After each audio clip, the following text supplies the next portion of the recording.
Second Mach allotment result ಈಗ release ಆಗಿದೆ ಅಂತ. ಫಸ್ಟ್ ನೀವು ಮಾಕ್ ಅಲಾಟ್ಮೆಂಟ್ ರಿಸಲ್ಟನ್ನು ಎಲ್ಲಿ ಚೆಕ್ ಮಾಡಿದ್ರಿ ಆ ಒಂದು ಲಿಂಕ್ ಮೇಲೆ ಹೋಗಿ ಈಗ ಕ್ಲಿಕ್ ಮಾಡಿ ನೀವು ಚೆಕ್ನ ಮಾಡಿದ್ರೆ ಎಷ್ಟೊಂದು ಜನ ವಿದ್ಯಾರ್ಥಿಗಳಿಗೆ ಸರ್ವರ್ ಎರರ್ ಅಂತ ಬರ್ತಿದೆ.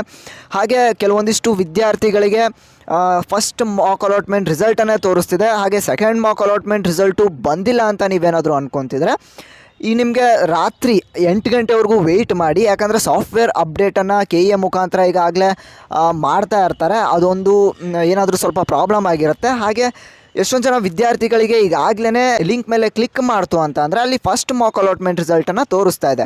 ಹಾಗೆ ನೀವು ಅಲ್ಲಿ ಕೆಳಗಡೆ ಸ್ಕ್ರೋಲ್ ಮಾಡಿದ್ರಿ ಅಂತ ಅಂದರೆ ಒಂದು ಅಪ್ಡೇಟು ಒಂದು ನೋಟ್ ಅಂತ ಕಾಣಿಸುವಂಥದ್ದು ಏನು ಅಂತ ಅಂದರೆ 23ನೇ ತಾರೀಕು ಸಂಜೆ 5 ಗಂಟೆವರೆಗೂ ಯಾರೆಲ್ಲ ಆಪ್ಷನ್ ಎಂಟ್ರಿ ಮಾಡಿದರೆ ಅವ್ರಿಗೆ ಈ Mach allotment second Mach allotment result announcement ಬರುತ್ತೆ ಅಂತ ಹೇಳಿದ್ದಾರೆ. ಹಾಗೆ ನೀವು ಯಾರಿಗೆ ಈ ಒಂದು ಮಾಕ್ ಅಲಾಟ್ಮೆಂಟ್ ರಿಸಲ್ಟು ಬರ್ತಿಲ್ಲ ಅವರು ಯಾರು ಕೂಡ ವರಿ